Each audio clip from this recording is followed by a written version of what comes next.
Salut à tous et bienvenue dans ce numéro spécial de À l'affiche depuis Avignon. Louise Dupont est à Avignon. France 24 est à Avignon.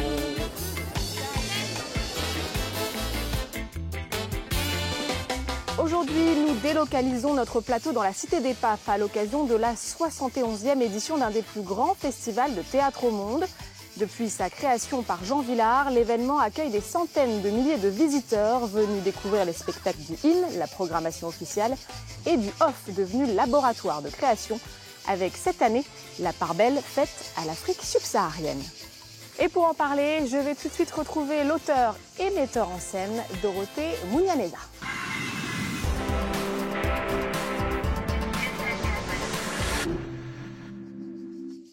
Dorothée Munyaneza, bonjour. Bonjour. Merci beaucoup de nous accorder un peu de votre temps. Merci à vous. Alors Dorothée, vous êtes née au Rwanda, vous avez vécu je crois en Grande-Bretagne, vous êtes maintenant installée en grande partie ici en France et donc vous présentez Unwanted, votre spectacle dans la très prestigieuse programmation officielle ici à Avignon. Oui. Je crois que c'est votre deuxième création théâtrale. Tout à fait. Comment est-ce que vous vous sentez et qu'est-ce que représente le Festival d'Avignon pour vous? Eh bien, c'est une occasion assez importante, n'est-ce pas? Parce que j'étais venue ici en 2006 avec un projet de François Verret, Sans retour. Et 11 ans plus tard, j'ai eu l'invitation de venir jouer cette création de Unwanted. Et pour moi, c'est rare et c'est important de pouvoir venir partager ma voix, ici dans ce festival. Alors vous faites partie des nombreux auteurs du continent justement qui portent cette voix de l'Afrique qui résonne cette année en Avignon. Une voix multiple où danse, musique se mêlent au théâtre. Ainsi, la chanteuse malienne Rokia Traoré présente son spectacle Dream Mandejata. Le chorégraphe sud-africain Boïsé Sekwana mixe danse, vidéo et musique en direct pour dénoncer le populisme. Le spectacle du Burkinabé Serge Aimé Coulibaly parle aussi bien du chanteur nigérien Fela Kuti que de l'Afrique d'aujourd'hui. Et enfin, la figure du grand penseur africain disparu Léopold Sédar Senghor planera sur la clôture du festival dans la cour d'honneur du Palais des Papes avec Femme Noire. Je le disais, multiple, pluridisciplinaire. Comment est-ce que vous définiriez cette voix de l'Afrique?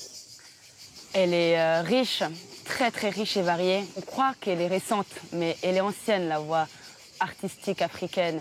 Et aujourd'hui, nous sommes réunis en grand nombre ici au Festival d'Avignon.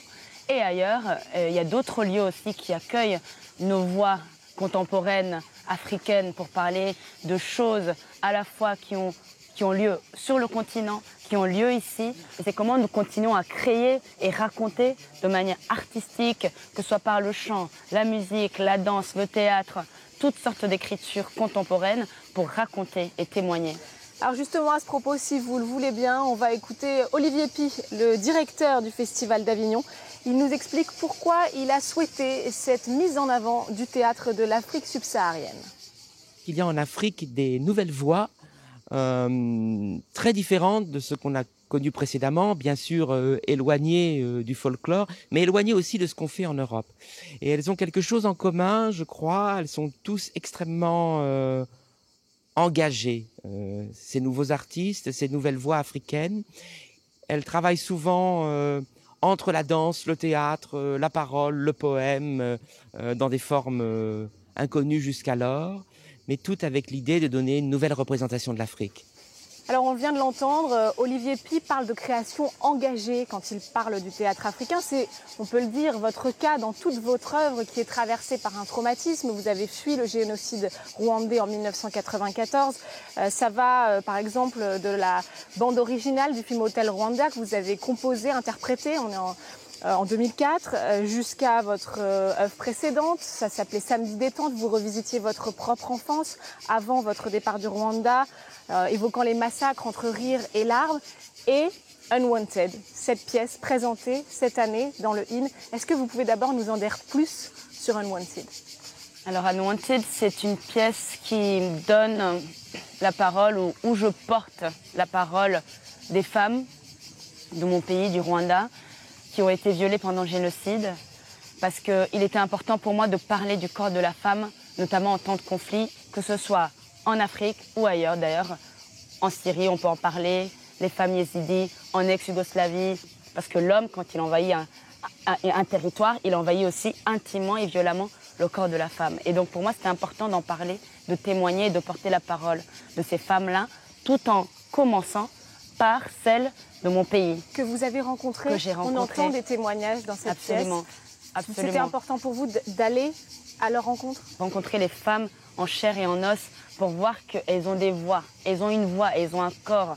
Et c'est comment approcher ces femmes-là qui ont été mutilées, violentées, pour pouvoir entendre aussi, donner la part belle à leurs mots, à leur poésie, à la langue, à ma langue maternelle qui est vraiment très belle, pour pouvoir après la traduire et la partager avec des gens qui ne la comprennent pas. Et sur le plateau, il y a donc cette parole qui est comme le fil rouge de ce spectacle et la parole non dite, disons chantée, ou la chorégraphie, qui sont des ramifications même de cette parole, qui sont d'autres modes d'expression pour raconter, encore une fois, témoigner de ce que ces femmes ont vécu.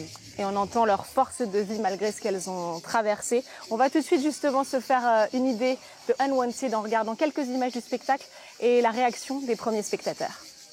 À cause de toi, ma mère a été tellement frappée, papa.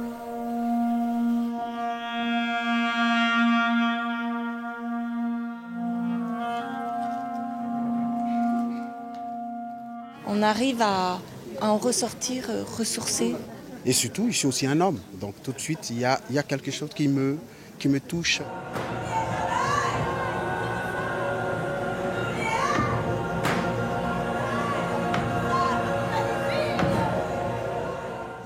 Trop violent.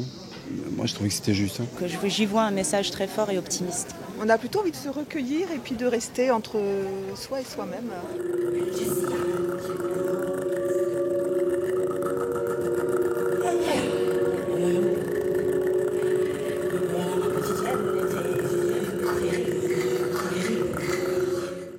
Ça nous touche à la fois, ça nous fait rêver, à la fois ça nous fait donner beaucoup d'espoir. Elle a transcendé quelque chose, quoi.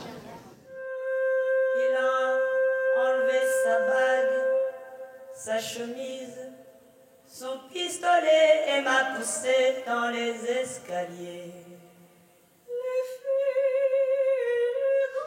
Alors on l'entend, les spectateurs sont souvent bouleversés, ils ont besoin de rester un petit peu dans leur bulle. C'est vrai que c'est une thématique très rude. Est-ce que pour vous, ça a aussi une fonction cathartique? Est-ce qu'on peut panser les plaies grâce au théâtre? Est-ce qu'on peut panser les plaies grâce au théâtre? Je pense que oui. Quand j'aborde ces sujets-là, ce passé-là qui est le mien, qui est aussi celui du peuple rwandais et aussi de pas mal de peuples africains et aujourd'hui de peuples de la Syrie qui sont en déplacement, moi aussi je pense mes propres plaies. Je trouve une manière de retrouver cette dignité-là, ou de retrouver cette vie-là, de retrouver cette envie-là, cette humanité-là en fait. Et je reconstruis mon État pour pouvoir aussi propager cette dignité et cette humanité aux autres. Alors Dorothée, on va faire une petite pause. Votre spectacle est présenté dans le IN, mais Avignon, c'est aussi évidemment une programmation off, une programmation parallèle qui, en 50 ans d'histoire, est devenue incontournable. Cette année, plus de 1400 spectacles y sont présentés. Je vous propose tout de suite de découvrir un seul en scène. Il raconte l'histoire de Raphaël, alias Chocolat, le premier acteur noir à avoir rencontré le succès ici en France. Reportage de Renaud Lefort. Avignon, on y danse, mais surtout, on y joue. Le but du jeu, harponner un potentiel fan de théâtre. Presque rien n'est trop étrange lors du tractage. Le comédien Gora Diakhaté enfile son costume de Raphaël, plus connu sous le nom d'artiste Chocolat. Raphaël dit Chocolat, le clown Chocolat.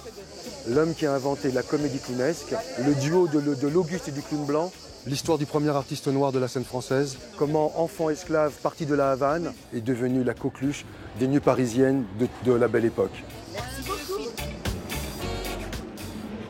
Avec l'aide d'images d'archives, comme celles diffusées lors de l'exposition universelle de 1900, le destin de ce clown et de son célèbre partenaire sur scène Footit nous est conté. Le combat de boxe, Footit me cognait, Et moi, je lui répondais en pleurant. Mais je suis chocolat! Je suis chocolat! Mais il cognait tellement fort le bougre que je tombais par terre inanimé. Le spectateur apprendra que Chocolat a très fortement inspiré d'autres génies du rire. C'est déjà tous les ferments de Charlie Chaplin, Buster Keaton, tous les grands qui viendront après, Harold Lloyd, tous ces monstres du burlesque d'abord et du comique ensuite, doivent tous une vraie chandelle à Chocolat. D'ailleurs, avec l'auteur Gérard Noiriel, il me disait que Charlie Chaplin, le grand Charlie Chaplin, avait vu Chocolat. Donc il s'en était aussi inspiré. Ce n'est peut-être pas un hasard si en 2016, Roche Dizem choisit le petit-fils de Chaplin, James Thierry, pour accompagner Omar Sy dans son biopic. Le film raconte aussi les premiers pas du célèbre duo de clowns Chocolat et Foutit, avec quelques libertés au niveau du scénario. Lorsqu'ils se rencontrent, ils sont déjà tous les deux des stars.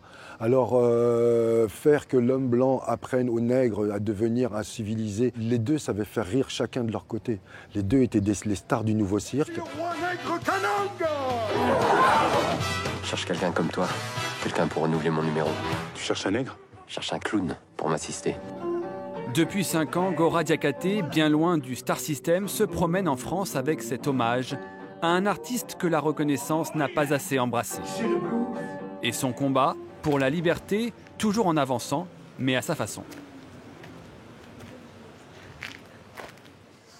Dorothée, vous êtes évidemment très occupée avec la présentation de votre spectacle. J'espère que vous avez quand même le temps d'aller voir quelques pièces. Est-ce que vous avez un coup de cœur, une pièce que vous retenez?